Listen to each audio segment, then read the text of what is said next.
What's up, everybody? Welcome into a Tuesday edition of the Slate. Now, normally this is a baseball show, but this is just an extra special baseball show because it is trade deadline day. And not just trade deadline day, it's really kind of trade deadline hour. We're about 40 minutes away from the, at least, hey, everybody put your pencils down and put your sheets in front of you time of the day. This used to be exciting because you had to wait out fax machines and things like that, so trades could be finalized like 3 hours after the deadline. But now, come on, you're not that old, bro.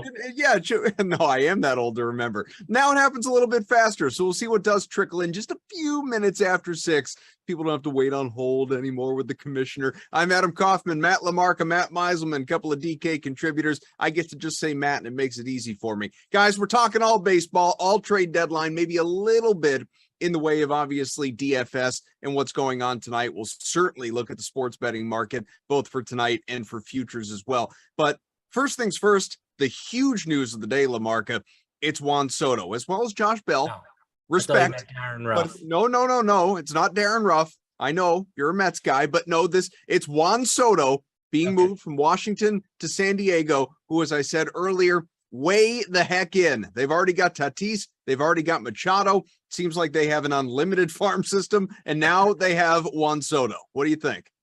Yeah, I mean, not only did they get him, they also brought in, you mentioned Josh Bell. They acquired Josh Hader the other day, and then they got Brandon Drury, who's having like a career year with the Reds. So just all the way in.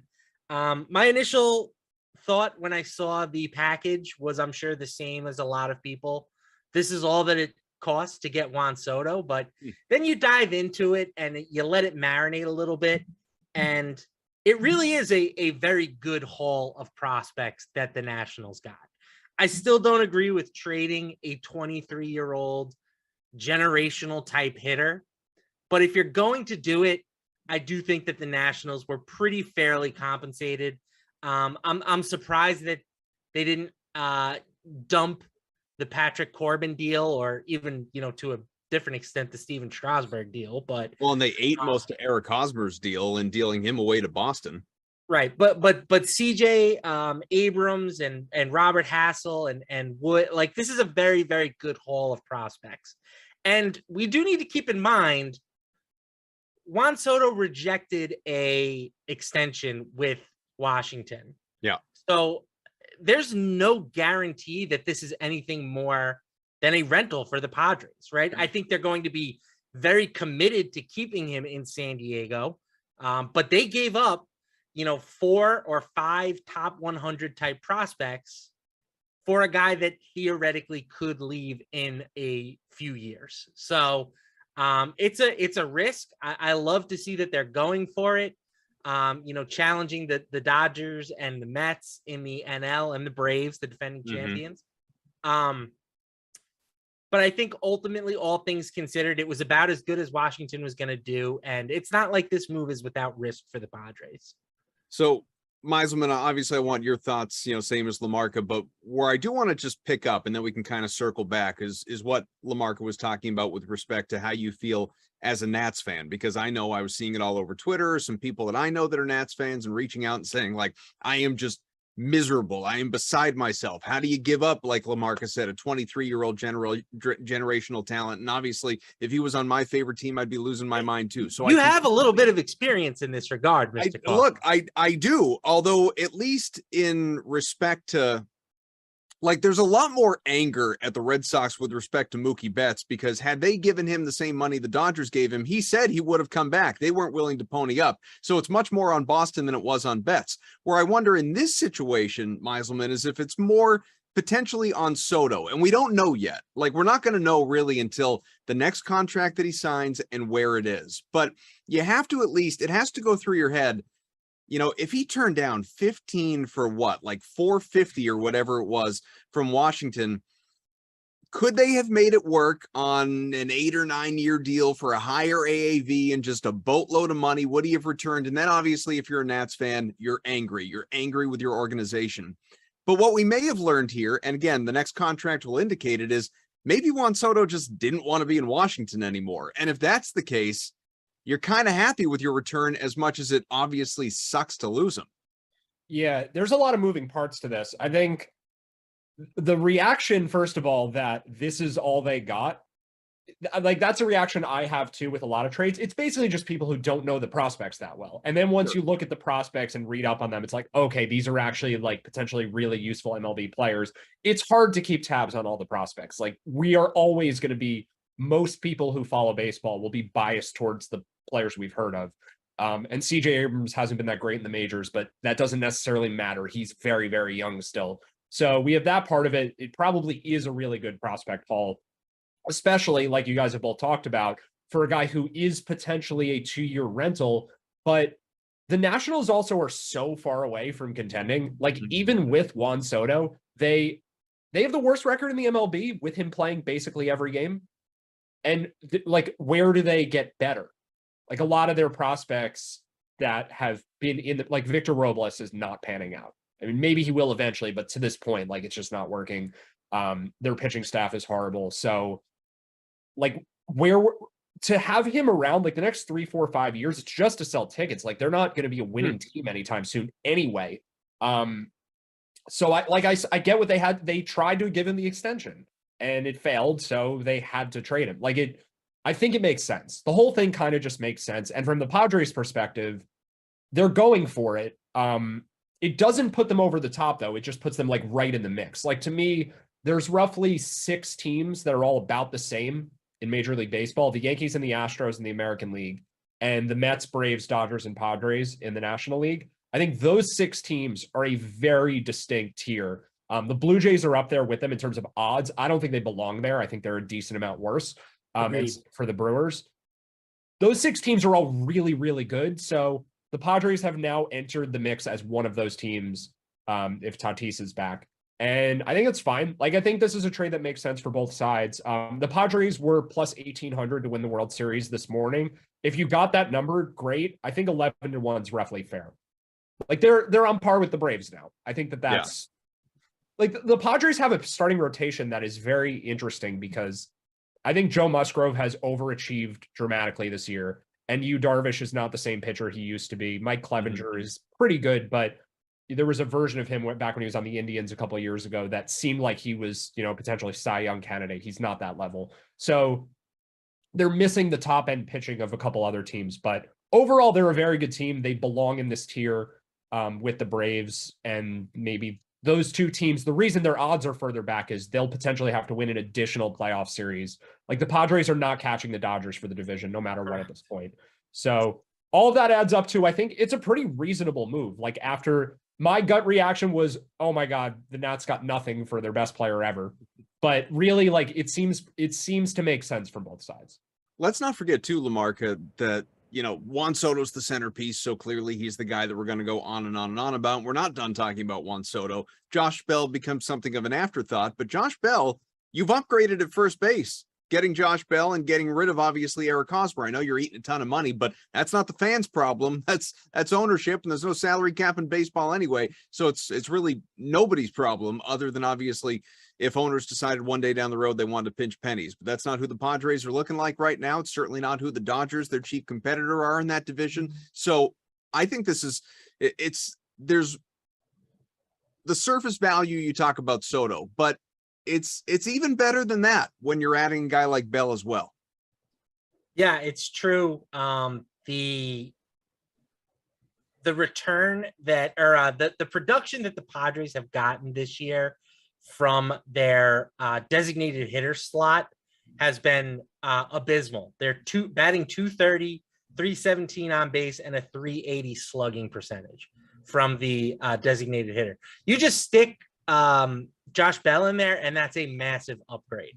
And Bell is he's fine as a fielder. He's not going to wow anybody with his ability at first base, but and their right fielders have been even worse. So like these are 2 perfect fits for this Padres team.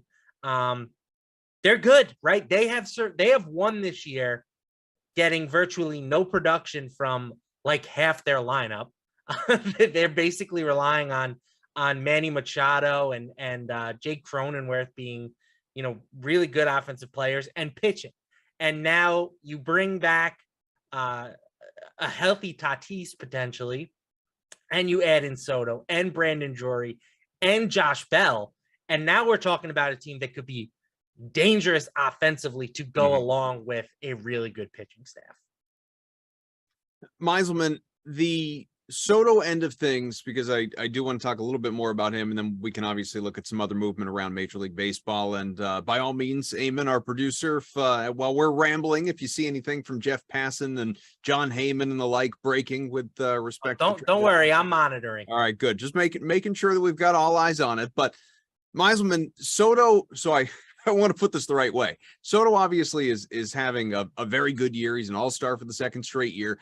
But by Soto standards, it's actually been something of a down year. Like with what we're used to seeing from him over the last couple of years, and I know there's an abbreviated season in there as well with COVID, but he hasn't been as great this year as we're used to seeing from him. Do you think the change of scenery and eliminating the distraction of what's my future and all of that stuff, now that that's in the rearview mirror, do you think he's really going to explode here in San Diego? What are your expectations? I don't know if I buy into that much. What I will say, though, is he probably will get more pitches to hit, because the amount of times we've seen him bat this year with no one on and 2 outs because Victor Robles and Cesar Hernandez and Lane Thomas and whoever else have gotten out ahead of him. Like, it's crazy how often he comes to the plate with no one on base. So it's really easy to pitch around him. I think I'm well aware of this because I was, they're playing the Mets right now. It's well documented. I'm a Mets fan.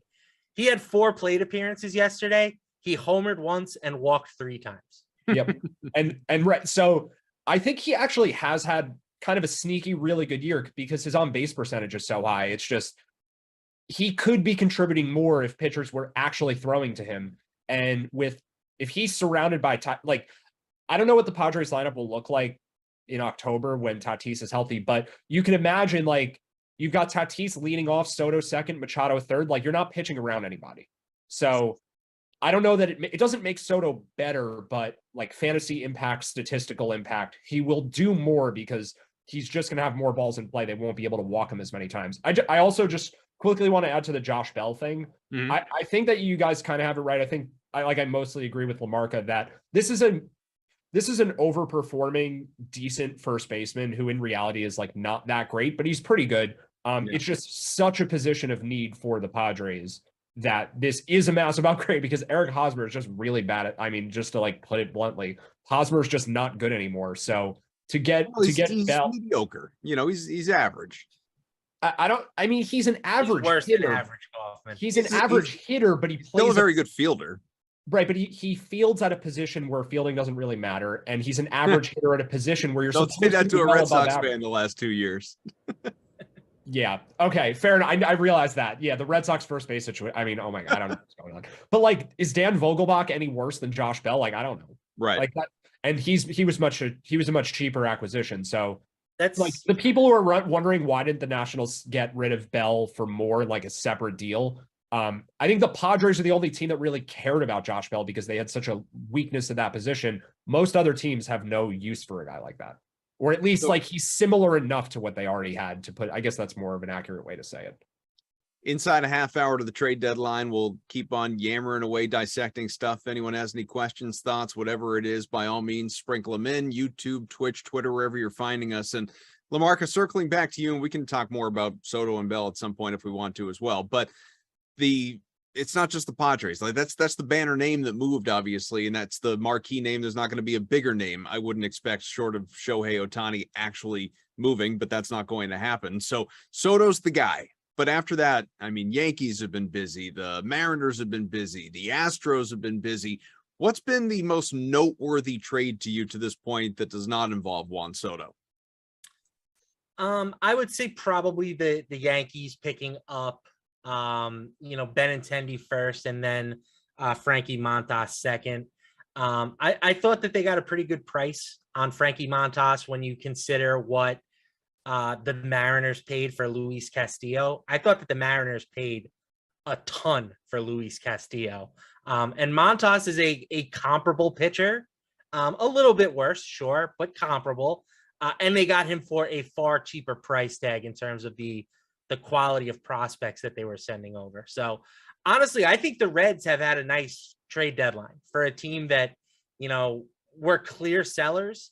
The fact that they were able to get Noelvi Marte who's a top 20 prospect for for Luis Castillo. Like, I thought that was great for them. So I think the Yankees have made nice improvements. Yeah, the Mets being kind of quiet, I guess you could say, has been a little bit of a surprise. You know, they've been linked to everybody from JD Martinez to Wilson Contreras to even Shohei Ohtani, who we know is now not getting moved. But yeah, they really have made, I think, just kind of calculated moves. They're being careful. Last year, they traded Pete Crow Armstrong to the Cubs in exchange for Javi Baez. And since then, Crow Armstrong has really shot up the prospect rankings. And I think that move has really kind of made the Mets a little bit gun shy here.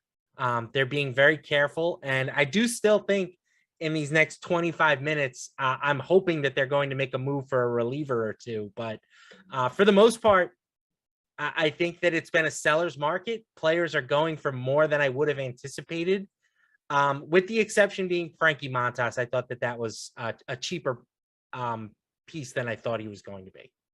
My same question to you, my friend. So I think Soto is so far and away the biggest impact that it's not super worth getting into the weeds. I mean, you guys have covered a bunch of the ones I would have highlighted anyway, Castillo and Montas. And I'd sort of rather just move on to like the trades that have an impact for tonight, because I do think there are a few of them where we have some like actionable things going on from the deadline that we can use for betting, and it's mostly for betting, but for DFS too. Like, there's a lot happening today, and there might be some things that people have missed. So like, I agree, like Castillo, Montas, and the Yankees solidifying their bullpen with Clay Holmes struggling as much as he has. I think that's a pretty big deal.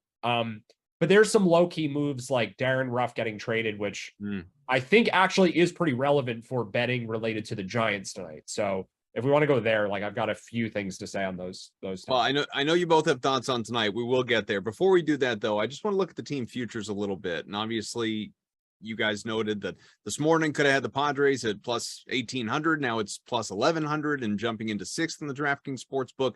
The Dodgers are still the favorites, narrowly so, on the Yankees. The Astros, the Mets, the Braves, all right there in that conversation as well.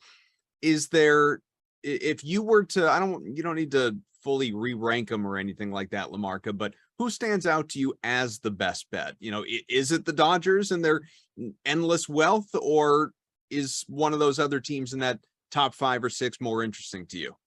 I've been team Yankees all year. I think that they are the best team. I don't know if these odds are necessarily as enticing. You know, the gap between them and the Dodgers continues to shrink as the year progresses. And it wouldn't shock me if they were the favorites by the time we actually got to the postseason. And the big question is their bullpen now, you know, because Aroldis Chapman has not been the usual Chapman, and Michael King just blew up his elbow. So for the first time really all year, a little bit of adversity for the Yanks, but I still think that if I was picking a team to win the World Series today, it would be the Yankees. What about you, Mize? I kind of think the market is pretty much where it's supposed to be right now. I'm still keeping an eye on the Phillies at 45-1. Like, they didn't do much, but Bryce Harper is going to come back at some point. Brought in a real center fielder. That's a pretty big deal for a team that's been the worst defensive team in the history of baseball. And Harper probably won't be able to play in the outfield when he returns, right? Like, they're going to need Brandon Marsh to play out there. Yeah, I would think he'd be limited to DH duty. Yeah. So, I mean, that does mean Kyle Schwarber has to continue playing left field, which is a problem for sure. But yeah, I mean, I just think the Phillies, when healthy, they're right up there offensively with anyone. And they've got Aaron Nola and Zach Wheeler. Like, they're still a great team, potentially. Just, they're on the playoff bubble. So the Phillies watch for me has more to do with where they end up in the standings. Like, they're pretty close to 50-50 right now to even get in the playoffs. But if we knew they were in the playoffs, 45-1 is crazy for them. Like, they should be 20-1, 15-1, something around there if they were in. So, like, maybe Carlos Rodon gets traded in the next 20 minutes. Maybe, I mean, the Padres aren't missing the playoffs now, but the Giants falling back would really turn this into Phillies versus Cardinals versus, I guess, like the Braves, but the Braves should be into. It's really those two teams. I think the Phillies are better than the Cardinals. So if they're able to get in or able to start extending their lead in the wild card, like that's a team I'm interested in. But at the top, like I think the odds are correct now. The Padres have moved. I'm going to add one more long shot. Okay. Sure. Minnesota Twins, 65-1. If you look at just all the division leaders right now, the Twins by far the longest odds on the board at 65-1. And they've been quietly one of the best offensive teams in the league this year. When Byron Buxton has been in the lineup, he's been just an absolute monster. And I like their acquisition of Tyler Mahle. I think he is a sneaky good pitcher. He's routinely like a mid-threes FIP type of guy. He hasn't had a good year playing for a dismal Reds team, but I do think that adding him to their rotation is like a sneaky, quiet, good move. Meisman, also the Dodgers, again, they are the favorites on the DraftKings Sportsbook, narrowly so right now. They did add a couple of players today. Joey Gallo, who, of course, has not been so great in his time with the Yankees. They added Jake Lamb for cash considerations as well in a deal with Seattle, I believe. Or no, Lamb went the other way. Pardon me. Other way. But in terms of Gallo going to the Dodgers, I potentially have a lot to say about Joey Gallo, actually. Well, go ahead. I mean, how much does a guy like Gallo, move the needle? I mean, I don't think he moves it a ton, but I'm not past the Joey Gallo is good phase. Like, I actually think there's still a lot for him to contribute. And the thing to remember with Joey Gallo and players like this, they are massively high variance. Like, their entire role is to try to hit home runs. And a slump for a guy like that should be expected. Like, it's not necessarily an indicator there's something wrong with him. It's just he's so boom or bust that he could have a slump for 5 straight weeks for no reason, just because he's trying to swing for the fences every time. But the net value of the guy, like, it still should be an above average player. And the Dodgers have a bunch of injuries to their outfield right now. Justin Turner is a guy they're trying to keep healthy down the stretch. I mean, it doesn't really matter for the regular season. The Dodgers are winning the division, but in the playoffs, like, to have Gallo as a situational guy, I think that's reasonably helpful. You don't want to be like, he's an upgrade over Jake Lamb.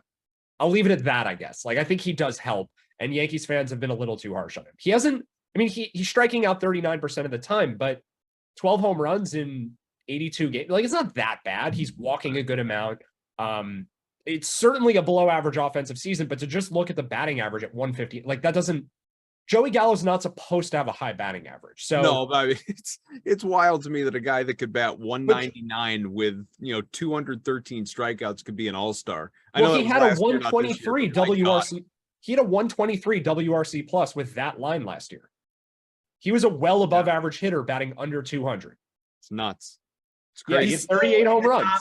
Top 10 percentile in terms of hard hit rate this year. So for some reason, he's just, the power has not really been there, but a lot of his advanced metrics, like the barrel rate, they're all very similar to numbers that he's had in his past. So he's an interesting, positive regression type guy, especially considering he was like free. And the real X factor here is not even for this year, it's for the following year. If they really do outlaw the shift moving further, that's just another huge spike for a dead pull left-handed hitter like Joey Gallo. That would be a pretty big deal for the Dodgers. They've got him, they've got Max Muncy, they have Freddie Freeman. Well, Freeman can hit the ball the other way, but just for Muncy and for Gallo, like, Bellinger hits a ton of ground balls. Like, their Dodgers might be the most heavily shifted team already. Now they have Gallo. Yeah, the Dodgers may know what they're doing. We should probably just assume that in general. Let's just assume the Dodgers know what they're doing. Like, we could have just made the argument, why is Joey Gallo still valuable? Because the Dodgers think he is. That's it. That's all you need to say. Conversation entirely for another day, but the idea of banning the shift is so stupid. It shakes me to my core.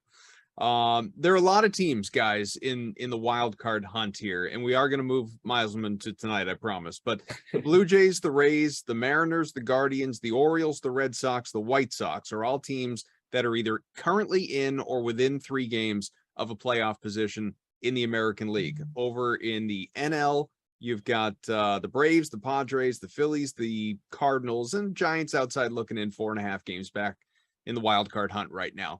If you had to just guess, educated guess, or informed guess if you've got one, LaMarca, what team is going to do something in the next 15, 20 minutes here? Well, the new rumor is the Yankees are inquiring about Pablo Lopez, which would be an interesting. Yeah. Oh, Did they do it already? nope. Michael Fulmer to the Twins. Oh, okay. Michael Fulmer. He's been a decent reliever this year, I think. Yeah, and they got Jorge Lopez, who I didn't mention when I was doing my All-star Jorge Lopez, yeah. My Twins take. So they've quietly had a pretty nice day, I think. I'm kind of bullish on the teams that are already in the wild card picture in the AL. I'm not a huge Toronto guy, but I do think that Toronto is probably the best team of this bunch. I mean, if you look at run differential, they're third in the American League. They trail only the Yankees and Houston. After that, I trust Tampa Bay and I trust Seattle the most out of that next tier. And in the NL, I think the Braves and the Padres are pretty much penciled in at this point. And then it just comes down to Cardinals versus Phillies. I think both teams are good, right? We kind of talked about this last week. I think both of those teams are good baseball teams, but I'll trust Meiselman here and I'll side with the Phillies. Nice. Even though they are in a very tough division with the Mets. Yeah, it's 2-game lead helps a bit. Like they've got an advantage at this point. But yeah, the schedule certainly for the Phillies. I just think they're better. So I'm glad you're on the same page with that one. All right, Meiselman. Well, because obviously something could happen that changes our focus in the next 15 minutes, let's zero in for a bit on tonight on the DraftKings Sportsbook. What is jumping out to you most? Whether, and I don't want to limit you either, whether it's the sportsbook or obviously daily fantasy. I know you've got some strong thoughts, so where do you want to begin? So I'll give, I guess, my spot that I think is relevant to everything, like the one where it's DFS and betting. We can kind of just go from there, like the broadest one. And that's the Rays lineup tonight. So Kevin Gausman is facing a Rays lineup that is wildly strikeout prone. Like, I don't think we've seen this version of the Rays before. Jose Siri is their new acquisition. He's playing. We have Taylor Walls, Luke Raley, Christian Bethancourt over Mejia in the lineup. It's a very high strikeout lineup. And Kevin Gausman, I think he should be the top scoring fantasy pitcher on the slate. So there's Corbin Burns, there's Jacob deGrom, there's at least one other, Spencer Strider. I'd take Gausman over all of them. So I think that might be super relevant for tournaments because I think those guys might all be more popular than Gausman is. DeGrom, I'm not sure because pitch count concerns, but at least Burns. Like Burns will be. Burns is going to be insanely more popular than Gausman. So hot take number one is I want Gausman over Burns.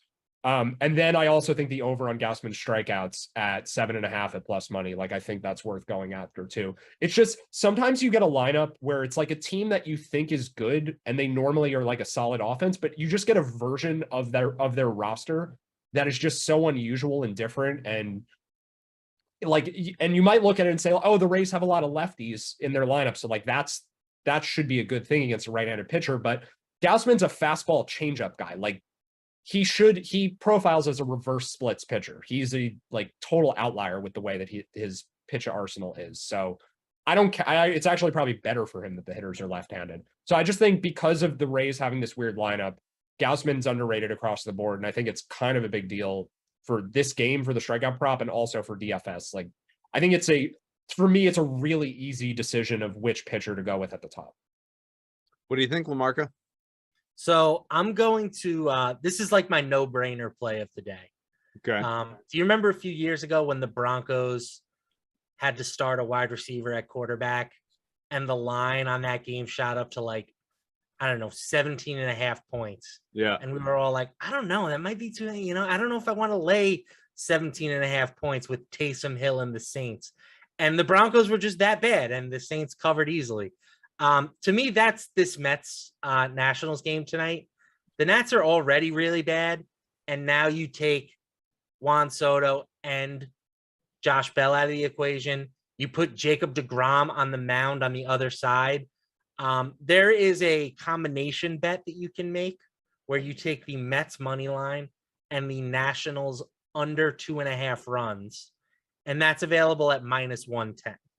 So you're not getting a great payout on that wager, but I just don't see how this Nationals team Like, I don't even know why they bothered to come to the ballpark tonight, if I'm being 100% honest. Can I tell you what my biggest concern? You're probably going to agree with this concern. This is my concern for this bet.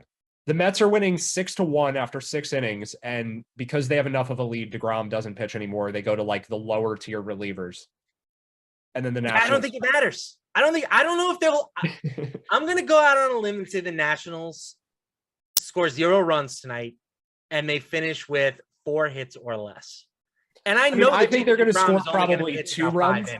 I think they're going to score 1 or 2 runs. So it's not like I think they're not going to do it, but I imagine this being more of a sweat than you're expecting. A shutout. Probably.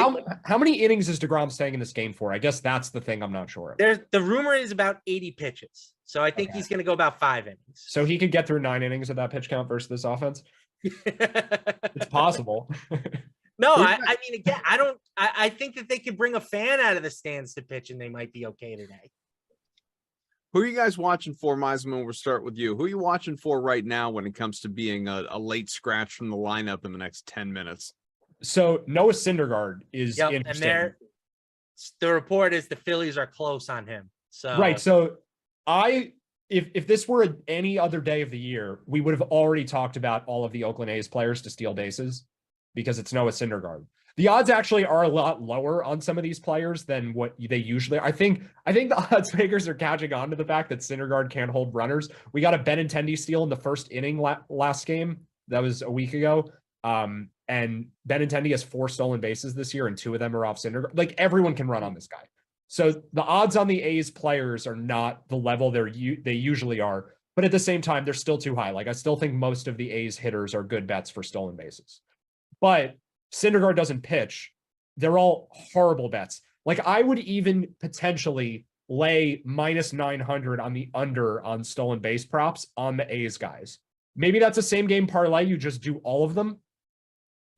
Because let's say, could Syndergaard get scratched and like Jose Suarez pitches or some like mediocre left-hander where no one's running on the guy?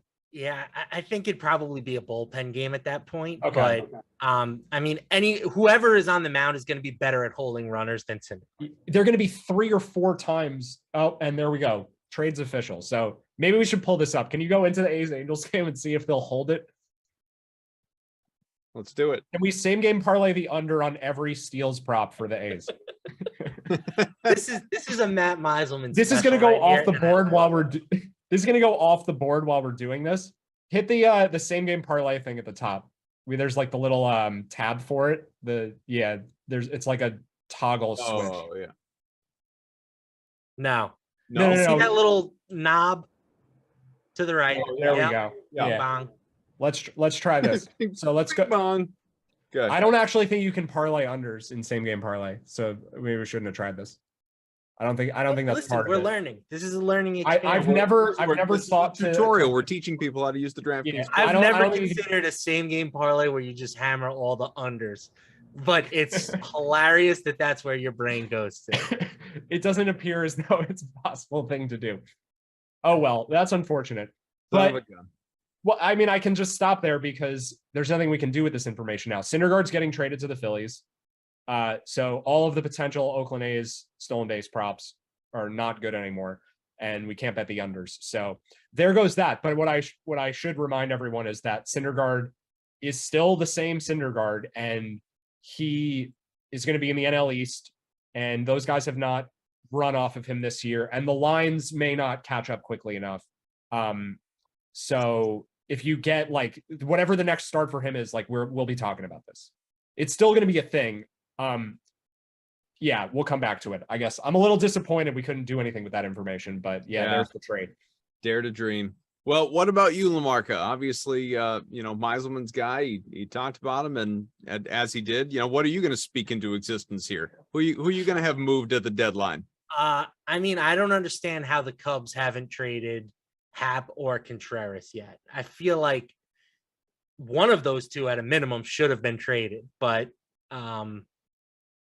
yeah, I don't know. Maybe one of those guys. Again, this is me just hoping that the Mets bring in a reliever. I'm not greedy. I wasn't one of these crazy Met fans who said we needed to trade for every available player on the market. I just want to release. Also, I was going to say, like JD Martinez going to New No, York. I honestly think that the way that they did it, you get Dan Vogelbach from the left side and Darren Ruff from the right side. Those two platooning, you have a 150 WRC plus guy from both sides. It's great. I thought that was very, very smart. But the biggest need, arguably, is a setup guy to pitch in front of Edwin Diaz. We got a trade to talk about, I think. The Yankees just traded Jordan Montgomery to the Cardinals. Well, that's bizarre. That seems out of nowhere. I mean, the Yankees don't necessarily need Montgomery anymore. They just got Frankie Montas, but I still thought Montgomery would be in the rotation. Know the return right now? I haven't seen it His return not yet known. Makes me think that maybe Jorge Lopez is in play for them too. Or I'm sorry, Pablo Lopez. Pablo Lopez? Are we about to just get fireworks in the last 5 minutes? Should we stay on for like just well, unfortunately we can't for more than another couple minutes because there are Madden sims that we've got to get to. But it is, man, that moves like that always surprise me a little bit. If you're a team like the Yankees and you truly are going for it, and who knows if this is we're nearing the end of Aaron Judge based on the way he talked at the All-Star game. You can't have enough pitching. Like, have we learned that lesson enough times in history? You can't have enough pitching. You're getting rid of Montgomery, who's a guy with a sub-4 ERA the last couple of years. The Yankees got their 8th, 9th inning defensive sub in Harrison Bader. I want to actually, this is a very quick point that is only indirectly related, but I feel like we have to mention this, or at least I have to mention it, because this Bader thing is going to be the thing. He's going to be used as a guy who comes in the 8th or 9th inning as a defensive replacement. When you have relief pitchers in the runner game, in the playoffs too, like that too, but the defensive replacement at the end of the game makes no sense because starting pitchers give up the most balls in play. The relievers are strikeout guys. Like you don't need a good outfield when Edwin Diaz is on the mound. When Clay Holmes is in the game, when does the ball even get hit to an outfielder? It's just so stupid how they do this. I'll end it there. There's a lot I could say about that, but it seems like and there's my Mets reliever, Michael Gibbons. Welcome, Michael. We're happy to have you. That's not a bad guy to get. He's fine. Yeah, that's it. Just fine. Yeah. He's okay. Depth guy. The Mets needed a 6th inning arm. Is he part of Belle Biv DeVoe? 2.66 ERA in 40.2 innings this year, Kaufman. Suck on that. I'm super impressed. Suck on it. Kaufman's just overall not happy with his team, and I understand because about a month ago was. I don't know the direction of my team. Yeah, I mean they yesterday. I don't think they know. Yesterday they were buyer sellers. All year long they've needed a right-handed hitting outfield, and they decide to finally add Tommy Pham, Mr. Fantasy Football, and in the process get rid of their starting catcher, which turns out they could need. Oh, and they added a first baseman today, which they've desperately needed for multiple years at this point in time. And I am fascinated to see if something trickles in the next 5 minutes after we're off, that Nate Eovaldi after his start last night, or JD Martinez, who we mentioned before, if one of these guys is dealt. It's not going to be Bogart, it's not going to be Devers, but if one of those other guys could go be a rental somewhere else, and the Red Sox truly do punt on this year, I'm waiting, because I don't know. I don't think they know. Can we just say again how hilarious the Eric Hosmer move is? Because they literally were like, we need the best fielding first baseman we can find we just don't care if he can hit at all. Anytime you can get a first baseman with a 60% ground ball rate, you do it. But given the Red Sox first base problems, like I get it. I get why they did it. It sort of makes sense because it's been such a nightmare. I mean, they had Franchi Cordero make 3 errors at first base the other day. They had Christian Vasquez play in first base. LaMarca suited up one day. It's been a total. Yeah, I was clean out there though. He was. You should look him up on Baseball Reference. You'll find him. Well, maybe Rich Hill will get traded so the Red Sox can bring him back in the offseason for a 4th tour of duty. This is good. This is a lot of fun. All right. Well, coming up. We got to go. Yeah, we do. We got to go. All right. Well, it's been fun. At least we got the big one. Juan Soto. A lot of analysis there. Now a San Diego Padre. Thanks to Eamon, Daniel, everybody else involved. Maybe some mystery people behind the scenes. I don't know. LaMarca, Meiselman, I'm Kaufman. The Sweat tomorrow morning at 11. The Slate right around 5:15. Full analysis and golf talk at that point in time as well. We'll see you later.